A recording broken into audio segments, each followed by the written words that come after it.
think just preparing me for the fact that he didn't think she'd make it, or if she did make it, she wouldn't have any meaningful function. But you'll do anything for your child, and Angharad absolutely doesn't lack courage. You're listening to the Care Podcast, brought to you by Unique Senior Care. We're here to share open, honest and practical conversations to help you make sense of care. Today, we're joined by Angharad and her mum Jo.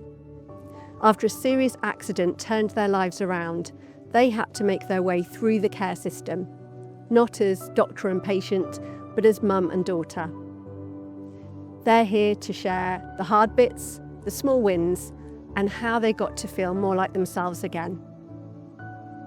Angharad and Jo, thank you so much for joining us. We're really delighted that you've come to talk to us today.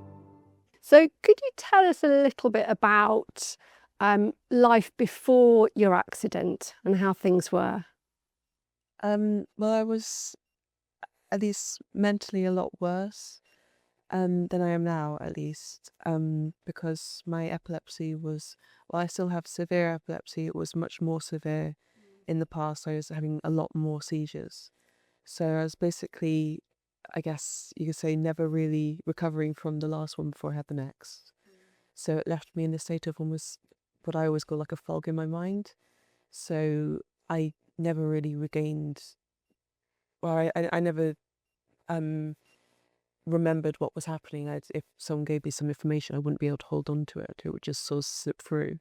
And that sort of, over time, it meant that instead of just making me lose the present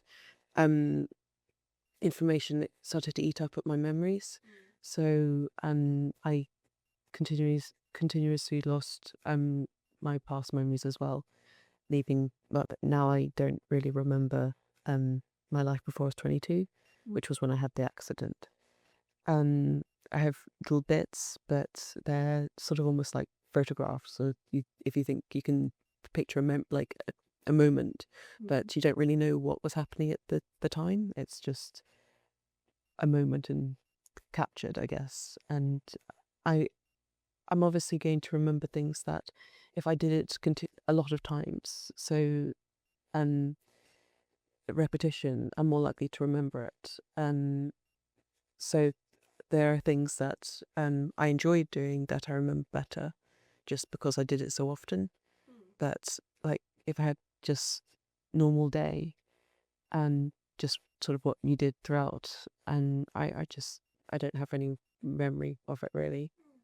I was also, I couldn't really speak properly. Like I could, but I couldn't really have any understanding of what was going on around me to quite a large extent. So if people asked me questions like we're doing now, I couldn't really answer them. I'd have to have someone else do it for me because I wouldn't really know what's going on around me, because my mind wasn't working, I guess. But it was just obviously I don't really have any memory of that. But I sort of have memory of being there, I guess, to an extent, and people have told me what I was like, and I couldn't really do much. Basically, I had to leave school, because of having too many seizures to be able to go into school, and I couldn't hold on to any information, so there wasn't really any point. Which obviously changed my life drastically, and because I guess even my epilepsy, when it started, it drastically got worse very quickly over, I guess, a year or something. Yeah. Within a year, we were looking at surgery. It's awful. So I guess it was a very big change from what I was like before I had the epilepsy. Because before that, I guess, other than having autism, there wasn't really a problem. You were a high achiever. I always have to remind Angharad because there's a lot of loss of self-esteem. I'm no good. Because she did GCSEs, had seizures throughout the GCSEs, during the exams, before the exams, after the exams, didn't receive the grade she deserved. And she compares herself to her siblings, and self-esteem is poor because her grades weren't what she deserved. But yeah, it was, everything was taken away from her. Her dreams and her hopes. She wanted to go into the army. She wanted to study English or history at university. All of these things were taken, and the seizures took over. It's like just a big avalanche of seizures, one after another, sometimes 5 major ones in a day. She never recovered from one before the next would come along. It was very hard. I think you just have a big fog about that period. But yeah, I just remember worrying every day about what I would come home to, what damage you would have done to yourself, were you in peril, whether you would have just sat in a stupor all day, just watching nothing on TV, because that was what actually was happening. And what kind of age were you and Angharad when the seizures started? I had my first seizure at 14 and a half. Pretty much 14 and a half. It happened at a very bad time. It was at a friend's birthday sleepover, so it's not the best time for it to happen.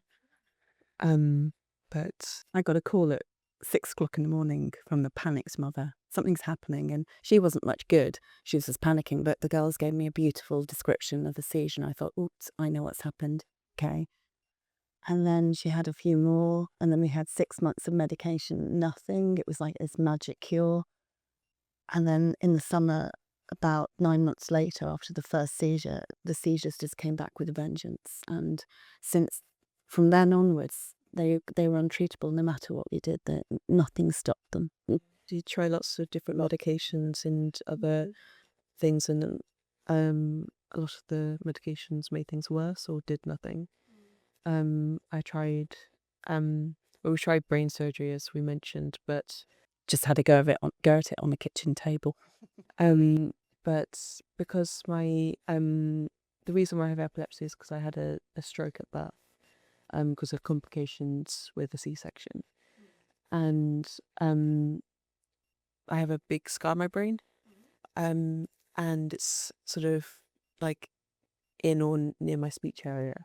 So when they're trying to operate, they had to find out where the seizures were coming from. They had to take a piece of my skull off and put electrodes on my brain, and basically wait till I had a seizure. But when they found out it was in the speech area, they sort of, it's not possible, because if you try to take that piece of the brain out, so at best I wouldn't really be able to speak afterwards, and at worst I could be like brain dead or something. It's very hard to take a major part of your brain out, basically.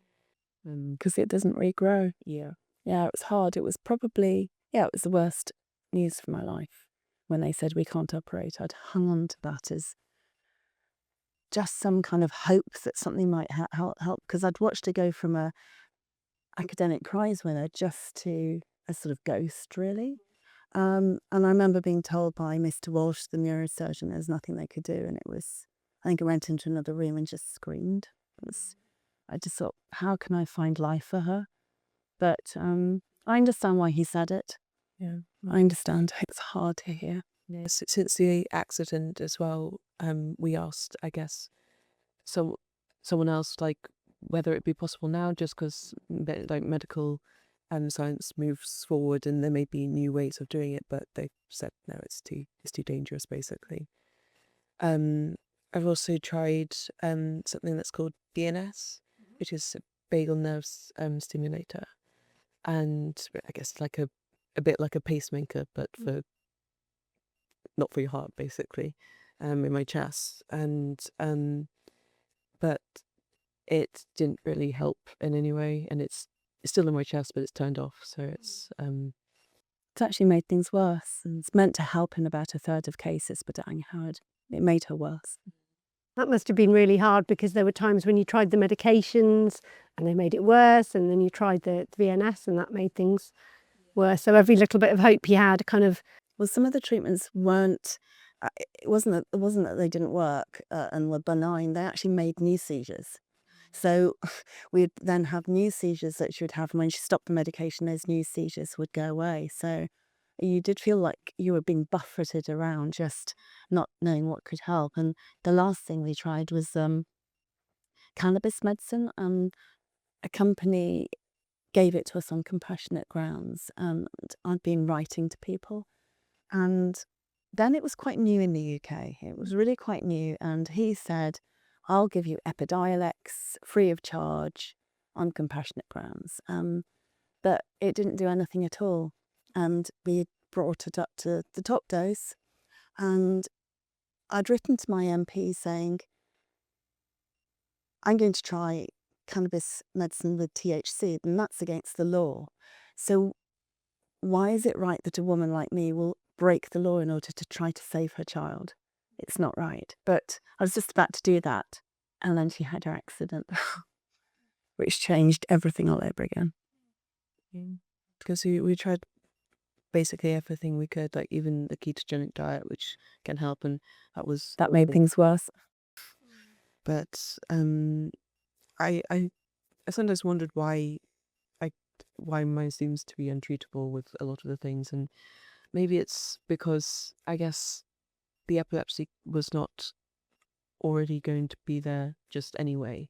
It was forced on me by something, a circumstantial thing that happened outside, like the stroke. Which if we hadn't had the stroke, then I probably can't think of a reason why I would have had the epilepsy. So maybe because of that, it's harder to treat or something like that. Also wondered whether that's like, 'cause a lot of people talk about having auras where they can sit or lie down before they have a seizure because they can tell when it's going to happen. I don't have anything like that, so That would be so useful. yeah. So just wondering if maybe that's got something to do with it, but obviously this is just me thinking that, just wondering, right? It's just hypothetical. I have no idea why, but it would make sense, I guess. That's a huge amount that you were dealing with as a teenager. What kind of impact did it have on your social life and your ability to enjoy yourself? And Well, when I left school, I sort of lost contact with my friends. I guess when you're like 15, 16, you're not always the best at trying to keep contact. You don't realize that how important it can be. I myself, because of the situation and like how I wasn't very good at doing it because I just wasn't, and my mind was capable of thinking about that sort of stuff.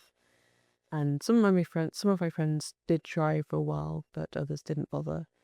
And so I didn't really have any friends. Throughout a lot of this, I didn't have any friends at all, and wasn't capable of making new ones because I couldn't really go anywhere. So it changed everything. I lost contact with all of this sort of stuff. I had no social life. And you know what your social life was? The biggest treat for you each week was, especially during COVID, was to go and do the Sainsbury's shop, because it's pretty much the only outing you had. And it's so sad.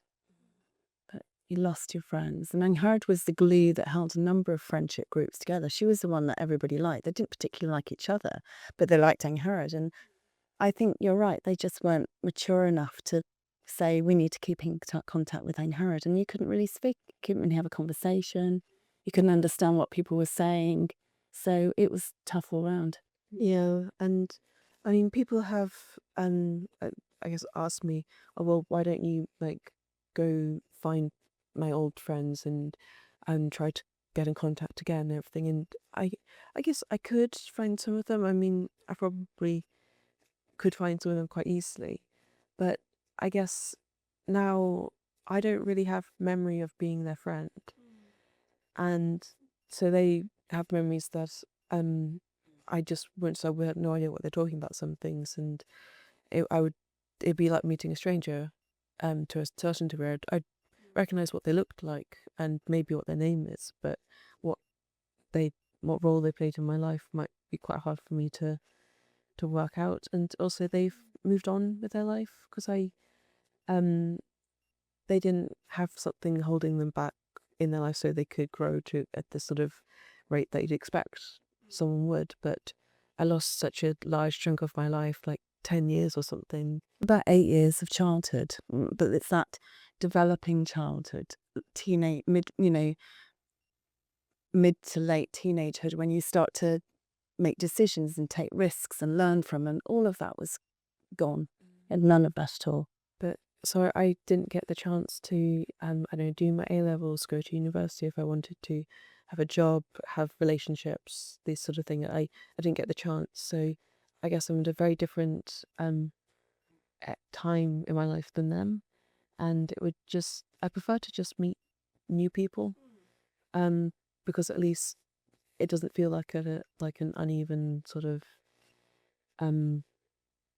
scale or something, like the someone with it just They know all about you, but you can't remember anything about them. Yeah. it would just be better to in my mind to meet new people instead. That has its own challenges. It's hard to do that. Yeah, no, it's hard.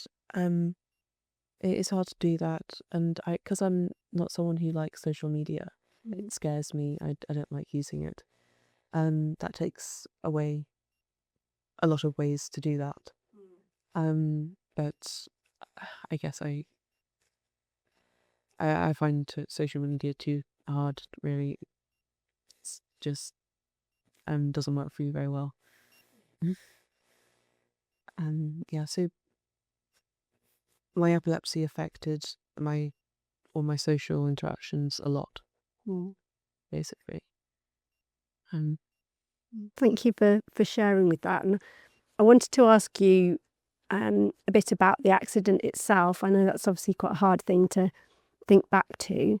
Can you tell us what happened? As from what I've been told, at least, because I don't remember, but we were on a cliff walk down in Cornwall, on a beach called Nanjazor, I think, and I wasn't close to the edge. I think I was about 3 meters away, so it wasn't unsafe or something. But I guess I had a massive seizure basically, and sort of flung myself over the edge. And it wasn't like one of the cliffs where it's sort of like that. It was like a rolling one, so it was easier to fall down it. It had a really slow incline, because I'm quite protective in a way that Angharad gets cross at me for. I'll kind of hover if we're near something, because I'm aware of what could happen, and there is no warning. There's no warning. And I was walking ahead, and we always walk together because we're the fast walkers. And I'm thinking, where's Angharad? And had to turn back. And she wasn't there. And her dad was just standing there like a sort of statue, saying she's gone over the edge. He wasn't taking any notice. He was helping her brother do his boot up or something, and looked ahead and suddenly saw her literally sliding off the edge of a cliff. So I ended up falling down this cliff feet first, luckily, otherwise I would be dead. And as far as we can tell from my injuries, at least, I must have landed on my feet first and then my bum, basically, because Ricocheted towards. yeah, my head ricocheted between rocks because I crushed the back of my skull and injured the front, which I guess shows how much stronger your forehead is to the rest of your skull. But I ended up in the rock pool, and he told me that when you looked down and saw me, it was basically just full. It was red, water in it. It just filled up with my blood, basically. And I was, for some reason, still awake. You weren't initially. Yeah, I mean, her dad went off to phone the police. Just, I know, 20 minutes, 10 minutes walk away. Run, actually. I'm sure it was a run. And I tried to find her because I couldn't see her. Stupidly, I went down the area where she had fallen, because you're in panic at that moment, but not enough panic. I'm thinking, this isn't a great place. That in this area, the top is just loose sort of earth, so I will fall too. And the last thing they need are 2 bodies on the beach. So I went to another place where it was rock from the top to the bottom, and I could actually see her. And I remember sort of trying to find her and seeing her, and then I saw her sort of lift her head up, like a sort of wounded animal, really. And as you said, the rock pool was the colour of my red sweater. It was horrific, full of blood. And her face was just a couple of inches from the water.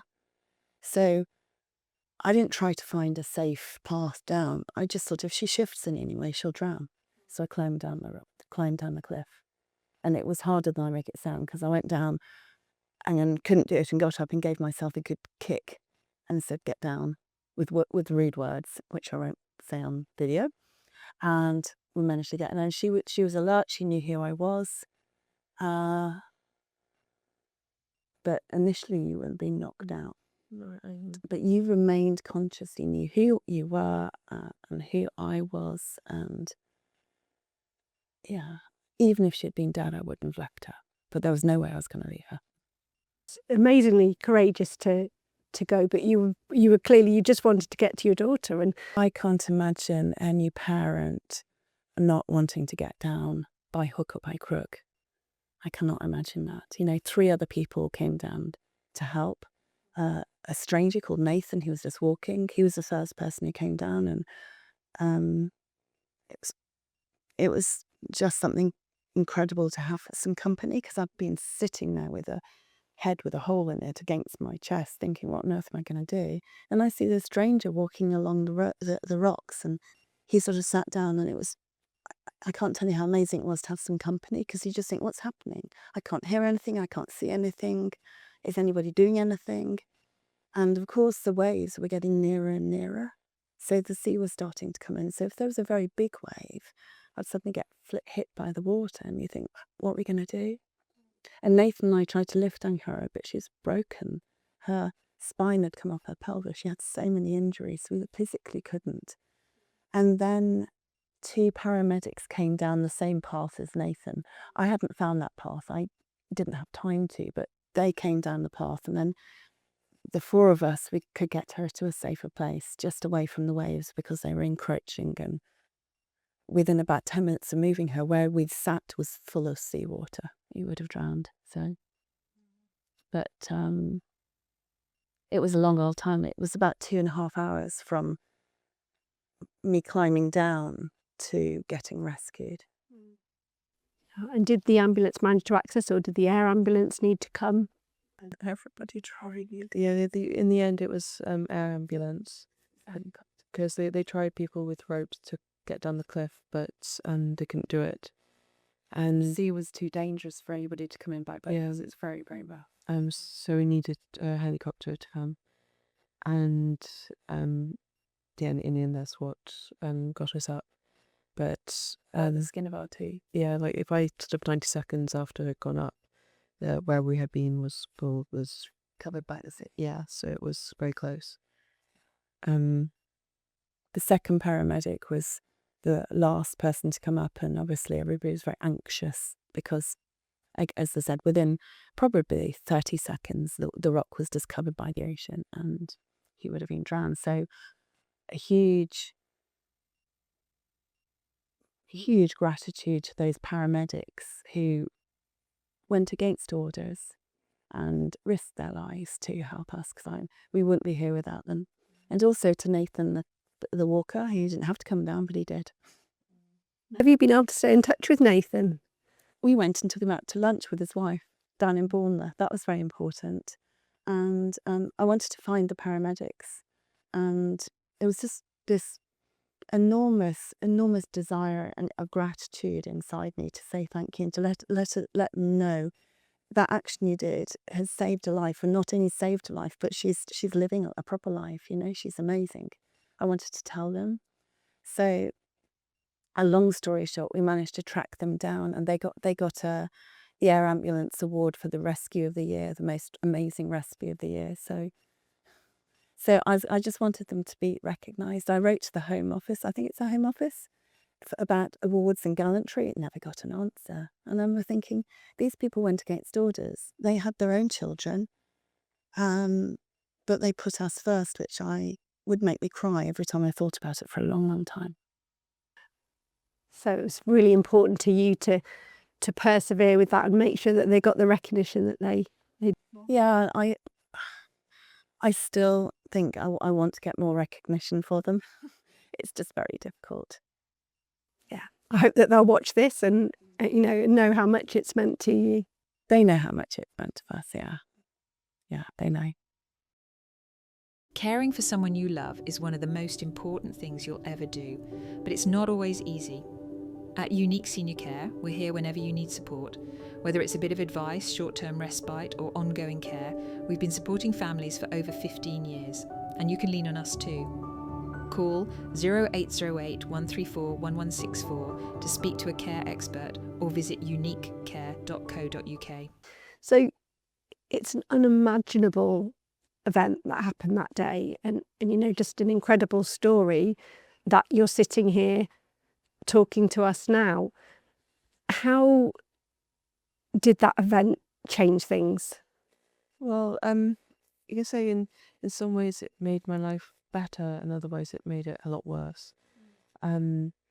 Because something that no one expected to happen was that because in the first hospital that I was in, I ended up having a cardiac arrest and was dead for about 6 minutes. For some reason, because of lack of blood and to the brain, it damaged parts of my brain that causes my seizures, but nowhere else. And so I have less seizures now than I used to. I still have one sort of like every week, more or less, and I have a you have a cluster after my period or something. But so it's still severe, but it's nowhere near as bad as it was, and I can now have like breaks in between, so I can remember things. I can have a proper life, and my memory. I now can remember things. It's my short-term memory is fine, but my long-term memory is still very bad, and what I lost I won't get back. And after a few months or something, I forget what happened unless I repeatedly talk about it or do it or something. So It's probably worth suggesting, she was having 40 or more seizures a month before the accident. Sometimes 5 major seizures in a day. And because they knock her out for a long time, and then you feel very foggy for a few days. She never recovered. So this cardiac arrest that almost killed her, and I was told that they weren't going to be able to save her, which is just very strange news to hear. It's very shocking, but you just can't get your head around it. That reduced it to about 8 seizures, 9 seizures, or 7 seizures a month, which is far better. So the difference between seizures was extraordinary. yeah, so I now have a life. I can talk to people properly. I can do stuff that I couldn't before, and I'm still limited a lot because of the epilepsy. There's sort of things I still am not allowed to do, but it actually gives me a chance to have a life when before there was not a chance of me having one. But so mentally and like brain wise, it made a big difference in a good way. But physically, before my accident, there wasn't really anything wrong physically with my there was nothing wrong with my body. You're really strong. Yeah. But obviously because I damaged my body a lot, especially from, I guess, like this lower half of me. I have now disabled, and there's a lot of stuff that I can't do anymore because I damaged so much of my body. I have to walk with a stick, and not because I can't walk without one, but because of what I guess I call pain exhaustion, that I can only walk for so long before it becomes too much. Because both of my feet were broken in ways, and while they've healed wrong. They're not, they don't work as well as they should. There's problems with both of them. And then my pelvis, it broke into like 8 pieces or something, and is now held together by like metal bolts basically. So it causes a lot of pain. That's the worst area for my pain. That's sitting or something, because my coccyx came off, and it is now not in the right place. So sitting can, on something that's not soft at least, can be very hard and can only do for so long. So I have to constantly carry around a cushion or something. I can't run. I can't like jump or something because it causes damage to everywhere else that I broke. Pain would be indescribable. It's You can't yeah. fly. Yeah, I can't do a lot of stuff. Can't stand up on a chair or on a stool or climb up a ladder or anything like that. Yeah, so I'm unable to do a lot of things that I would have been able to do before. So I guess it's changed my life a lot in other ways, that if that hadn't happened but my epilepsy had got better, then my life would be a lot better. And while I'm extremely grateful that I managed to get my mind back, the fact that I had to lose my body for it is I guess seems unfair. Is sort of, it's like I can't have one without losing the other, I guess. But I would say the quality of your life is so much better. the quality of my life is better, yeah, just because I can actually have one now. But it I guess now, because I have a bit bigger ability to know what's going on around me, know what's up with my life, it feels like I've lost more, because before, when my body was fine, I didn't really have the chance to be grateful for that, and now I've just lost it. You also didn't have the awareness then, whereas now you have so much more awareness of what you can do and what you can't do, and there's an awful lot you can't do, or that causes severe pain. Yeah, so I can only walk for so long without it having to stop. Or so, yeah. What was the expectation after your accident? Was it expected that you would be able to walk again, or was that something that... Depends on which time. Initial nobody expected her to survive.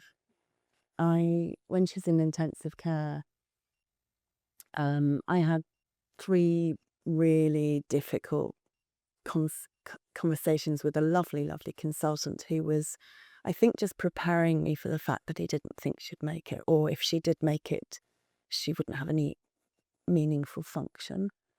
And that was hard, and all he could do is just like literally live one hour to the next. And I remember her sister Beth and I thinking she was blind. She couldn't see anything. She clearly couldn't see anything. And I remember crying, thinking, how can I make a meaningful life for her if she can't see? Because all of her passions are to do with visual arts and things like that.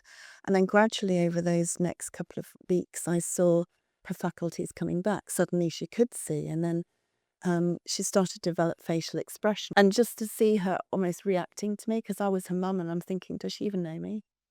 And then the day she first said her first words were one of the best days of my life, because I didn't know, will she ever be able to speak? And so there isn't sort of any expectation. We literally lived hour to hour. And then, of course, everybody's looking after her brain down in Plymouth, but nobody was really looking at the rest of it. And then she developed huge complications with the wounds in her bottom, etc., which took months and months to get better. And actually, she only had her final operation about that in May. So she, this is like, 3.5 years later, she's still having operations to help the injuries. Yeah, so I guess I was in hospital for 9.5 months in total, I guess. Going through different hospitals, and each one dealt with different problems, I guess, or new problems arose, or someone got better. It just depended at the time about what they expected, because at one point in the last hospital I was in, they're still dealing with because I had this big anterior wound in my bum from when I landed on it, and they were dealing with that there was a mistake made with one of the surgeries, and I ended up getting sepsis, and because of the sepsis I got this thing called POTS, which is basically where if you stand up or something, your heart rate goes up by like 30 beats per minute and you basically fall down or faint. He used to just faint. Yeah. Every time she sat up or stood up, she just faint. Yeah. And I did think it was weird that she'd walked into hospital. She actually walked into hospital to have the surgery. And then she developed this complication, which meant she couldn't even stand. But it was due to something else. It felt like a bitter pill to swallow. and for about 3.5 months, I had this thing and just couldn't. I was like suddenly back in a wheelchair or something when I'd had managed to leave the wheelchair behind for the most part. So, and because POTS is something that is hard to get rid of, and the longer you have it, the less likely it is to go away. Luckily, it did manage to go away. But it was strange to suddenly be back in this situation. It's like walking then 10 steps back from where we were. So it's strange, I guess, but a lot of it is just sort of dealing with different parts of what was wrong with me, and I guess the interior wound was the hardest to get rid of and or sort out, basically. We've had in that area, I've had like 10 surgeries at least. Yeah. So it was very hard, I guess. And but so I guess the point is that at some points people will think, oh, you're getting better, and then suddenly something else would happen, or they wouldn't realize something else was wrong, and then you'd have to sort that out. So it's taken a long time to get better. It's a battle when you're working with surgeons and something medical happens, because they don't understand about it, they don't know about it. They kind of do the equivalent of closing their eyes and shutting their ears, and I'm sure it'll all get better. And we were waiting a month for a cardiologist to assess her for this disorder, POTS. It took, after a month, nobody had come to see her. And we're thinking, I can't even stand her up without her fainting. So in the end, I pushed her across the car park to the private hospital to see a private cardiologist who then diagnosed it. And then the cardiologist in the hospital, a lovely guy called Dr. Khan, just took over, and then it all went well. But it's the battle of trying to get the surgeons to do something in an area that they don't understand. They just sort of tend to pretend it's not there. And they were amazing people, the plastic surgeons. I couldn't thank them enough. But I don't know. I was like, there is a problem here and you're ignoring it. And it's not nice as a medical doctor. I just wanted to be her mum. I didn't want her to be her doctor. I didn't want to get into doctor role. I just wanted to look after her. So coming forward to today, the reason that we know you is that you receive care and support from Unique Senior Care. Can you tell us how that came about and how that's changed your life? I was in a bit of a desperate situation because by then Angharad was under a tertiary neurologist, Dr. Fergus Ruggun at the Chalfont Epilepsy Centre, again, an amazing doctor. We didn't seem to have any hope regarding her epilepsy. Nothing worked. And I was in a situation, as I described, where I didn't know what I'd find when I came home. Also, her just sitting there in this stupor every day, it's not a life. And somebody that I just bumped into mentioned something like, why don't you speak to adult social services? So I did, and I phoned adult social services, and I remember I was talking to them in the car coming back from Bedford, and this woman made me cry. She was saying, how on earth have you coped for all these years? And I thought, well, because I've had to. It hasn't been a choice. And then she said, well, and also, how are you? And again, nobody ever asked that question. Nobody had ever asked me as her mum, what's it like to be you? I wanted the emphasis to be on Angharad, but it's hard to be a parent too. So that started the ball rolling with being assessed by social services and some very compassionate social workers. And then the emergence of the idea of continuing healthcare, that she could actually have carers. And that posed its own problems because trying to find carers was very difficult. I spoke to a number of agencies and we'd meet these people and they'd come in and they just didn't seem to have anybody who's suitable for Angharad. They just say, we can't meet need. And in the end, I found her first 2 carers on Facebook. In desperation, I thought, well, if you're not going to find them, I will find them. I'm going to just describe Angharad because maybe I'm going to do a better job than you. And I put it on Facebook, and within 24 hours, I had a lovely Turkish girl who was really keen to help. And then we had another guy called Todd, and it was starting to be put into place. And I thought, these are people who are going to actually help give Angharad a life. And then the accident happened, literally 2 weeks later. So it was that chance comment from somebody, why don't you speak to our adult social care? I don't know why I hadn't. Nobody had ever suggested it. And she was, I don't know, 20 something by then. Nobody had ever said, why don't you speak to adult social services? But why hadn't I thought about it as a paediatrician? Because I'd worked a lot with social services. It's all to do with child protection.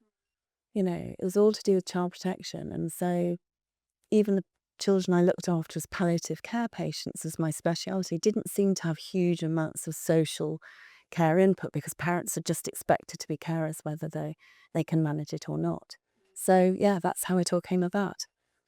And I think a really important point to share that, sometimes people aren't told, and but to actually ask the question, is there funding available? So the funding that you received is continuing healthcare. There are eligibility criteria for that, but it's always worth just asking the question, seeing if there can be an assessment and how that might change someone's life as it has yours. I was just surprised that somebody listened, seemed to give a monkey. I just told her what it was like to be the mother of Angharad and what my fears were and what it was like to be Angharad in terms of this meaningless life where she just sort of sat all day in a stupor and people really cared. And they slowly the pieces fell into place. It wasn't quick, but it wasn't the fight I'd had to get PIP. So personal independence payments, it took me nearly 3 years to get that for Angharad. But it didn't seem as much of a fight to work with social services and to be given continual health care. So, yeah. And how did it change your life, Angharad, to build the relationship with the carers that came to see you? Well, I guess it gave me someone to talk to, because I guess before then, there wasn't really anyone in the house that was my age, or not someone of my family. Basically, I didn't have friends. I didn't really have anything like that in my life to have some people that I could just talk to, could gain some sort of relationship with, made a big difference. It gave me back my life that I'd lost. And I do see carers as like my friends and stuff, because they've all been around my age. We've been able to find things that we have in common, and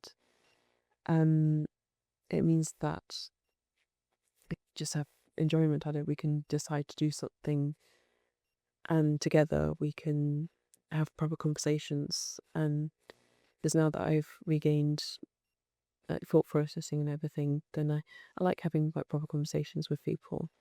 But before my carers, there wouldn't really have been anyone to do that with, because like both my parents worked, and my siblings either had gone to university or were had their own work to do, like for school, or you don't always want to talk to your family either. You want someone else to talk to. But I guess they gave me friendship, and that made a very big difference in my life. For me, they gave safety. I liked the fact Angharad had company. It's wonderful. But that sick feeling of has she harmed herself, has she burnt herself, has she cut herself, am I going to find a face down in the middle of the floor somewhere? They gave safety. And they also meant that you could go and do all your therapies and things, which have made a huge difference. I think, Pilates, physiotherapy, getting specialist trainers that support her feet, and her feet aren't normal and they don't bend the way they should, but the trainers cost a fortune, but they're really worth it because they just protect you and support you. You do boxing, the emotional therapy to support what she's been through and what it's like as a young autistic woman. Yeah. So if I didn't have my carers, because with epilepsy, I'm not allowed to drive or anything, and seeing as both my parents work, they can't always take me. It gave me someone who would be able to take me to things that I needed to do, and whether it be some sort of therapy or just to do something to have fun, basically, which like or just something just to get out, which I didn't have the choice to because I can't go on public transport on my own either because of the risks that it holds with epilepsy and stuff. And so it gave me a lot more freedom and to just not be stuck in my house all the time. And what if I am in my house, it gives me someone to talk to. So Yeah, and you mentioned fun, which sounds like, when you were younger, you didn't really get to have any fun in your life. So what kind of things do you do with your carers now? well, we do a lot of talking, which I enjoy. We'll watch different TV shows together, and that I like, and I watch different ones with each of my carers, and we'll talk about them and sort of just, I guess, gives you sort of have different opinions on something. Also play certain like games together, whether it be some sort of like cardboard game or something like a crossword or something. I do that with one of my carers, and then we'll maybe go out for coffee or something, or sort of, I don't know, there's Shopping, you make a meal, don't you? Just bringing in some activities of daily living. yeah. Yeah. And not often, but there have been a few times when we've gone out and done something bigger. But I guess I'm not someone who wants to do lots of different things all the time. I much prefer just can things quite like same, just so I actually know what's going on. But I can do a lot more things now than I used to be able to do because I just wouldn't have anyone there, so I couldn't really do anything other than just be there. And before there was a lot of things like cooking, something that I didn't have the capacity to do. That now, especially with the help of someone else, I can actually make a meal and stuff. So it's means I can sort of know what to do in just normal life and help my mum and stuff. Yeah. There's still again the safety, using a naked flame, a gas stove, using an oven. It was always think about the seizures. One could happen at any point. She's fallen down the stairs so many times. I've always been so glad that the stairs are sort of dog-legged because she gets to the first bit and stops, because if it was a Victorian set of stairs, she'd be from the top to the bottom. Hate to think what happened, but the carers enable her to just do a normal life, live a normal life, do a bit of ironing or make a meal or I don't know, choose some clothes, etc., without that risk element of if she does that during a seizure and the seizure happens, the risk of severe injury was massive. Sounds like it's helped you to become a lot more independent. It's given you that quality of life, but it's also given so much quality of life back to you as mum, and knowing that you can go to work and you can concentrate on the important job that you do, not constantly having that fear and worry. Yeah. And the carers, we've become very close to them. We're incredibly fond of them. We miss them a lot when they go. There's one carer, Todd. We're still in touch with him. We went to see him and his partner a couple of weeks ago. They're very important people to us. We're really lucky to have them. And they're great. They're really great people, aren't they? The Unique Senior Care Advice Hub is a free online resource to help you make sense of care. It's full of expert advice, practical guides on things like dementia and funding, and real stories from families who've been in your shoes. Visit uniquecare.co.uk/care advice hub to feel more confident about what comes next. And I guess one of the things that people often associate with care, the name unique senior care, it suggests older people. So how has it been navigating the care system as someone much younger? Well, it's been harder to find me carers because, as well as being younger, my needs are very different than a lot of other what they would normally have, because it's not physical help that I need. I don't need to be lifted or helped with dressing or washing or something like that. I can do all of that myself. It's more about having a companionship. But so having someone who's around my sort of age, because I don't need like another mum or something like that. I don't. I'm sure. I don't need someone to be there to just look after me. I need someone there that I can be friends with or something. And I guess a lot of people who are in care are older, and are much more used to dealing with people who need the help physically rather than just to be there. So it's been harder to find people like that. And so that's how my mum has sort of had to look on Facebook and stuff. And I guess it's helped when I've had people at like uni or something who in like the management part understand me well enough to find the right sort of person to that could work with me. And sometimes it's worked, sometimes it hasn't. And I guess he sort of just comes with who's there and everything. It's hard.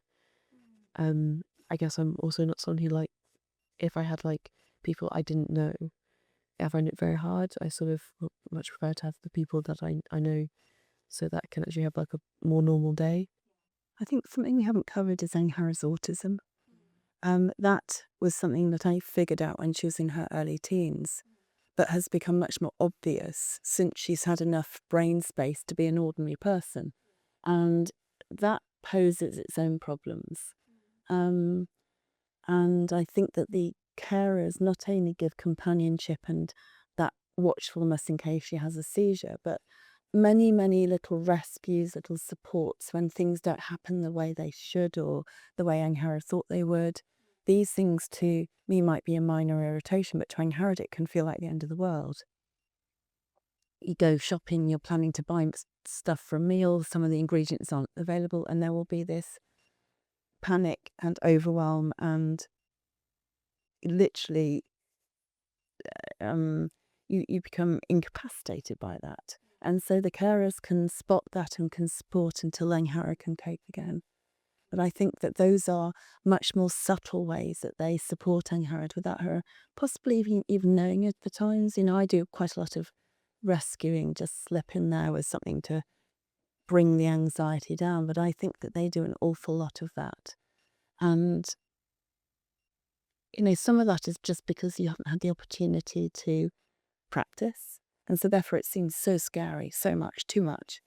And my hope for the future is that very gradually, as the months, maybe years go by, we can introduce some things that would have been too much for Angharad slowly so that she can start to grab more of life. You know, not only me working, but carers too. It does worry me when carers leave. You think finding the right person is so hard. Maybe not that many people of your age helping, you know, being carers. The right kind of person who's going to be a bit funky and a bit unusual like you is hard. Because I get so close with my carers when one of them leaves, especially if they've been my care for a long time. I've grown very used to them being there.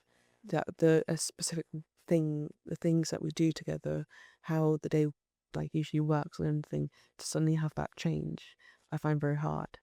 And what does that hardness, what happens to you then when you find it hard to me, you shut down. Everything just becomes. I panic. It becomes extremely overwhelming. I don't know what to expect. Like if a new person comes, what am I supposed to do with them? What's the right thing?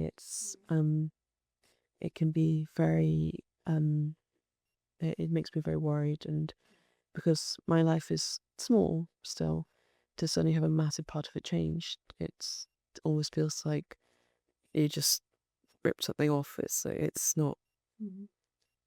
I just find it very hard, and because I'm not very good at change, basically. You mentioned your life is small. It is small.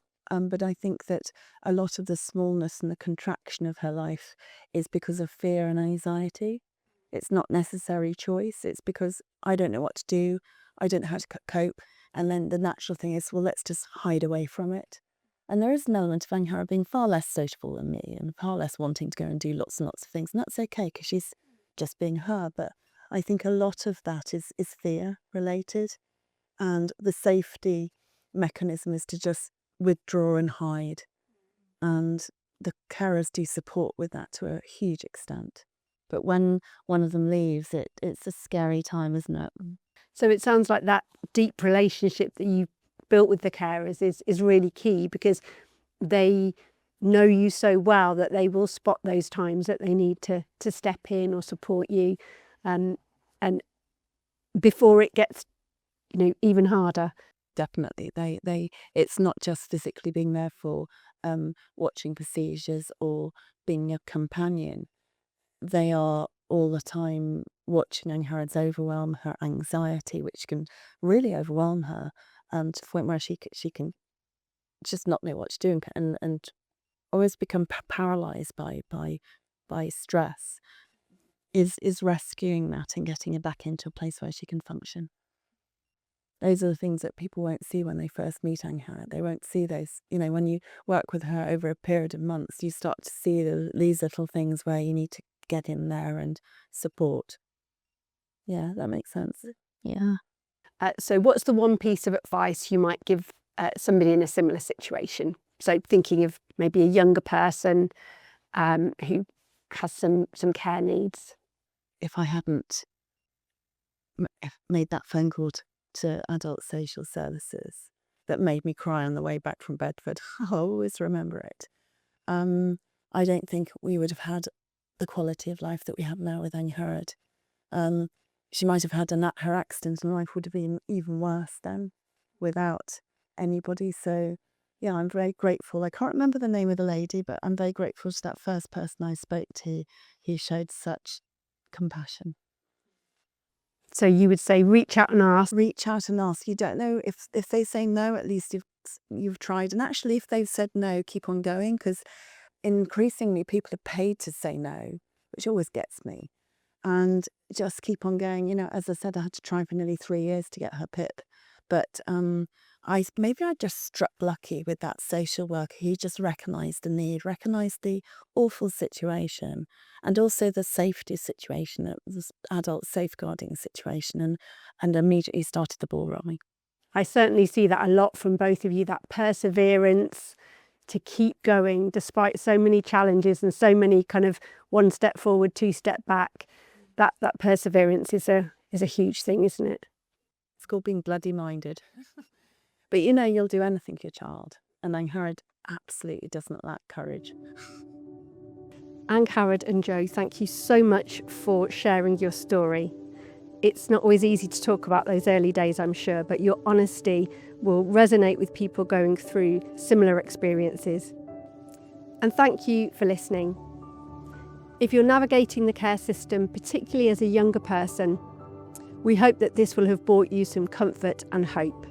I'm Jo Cleary at the Care Podcast. We look forward to seeing you next time.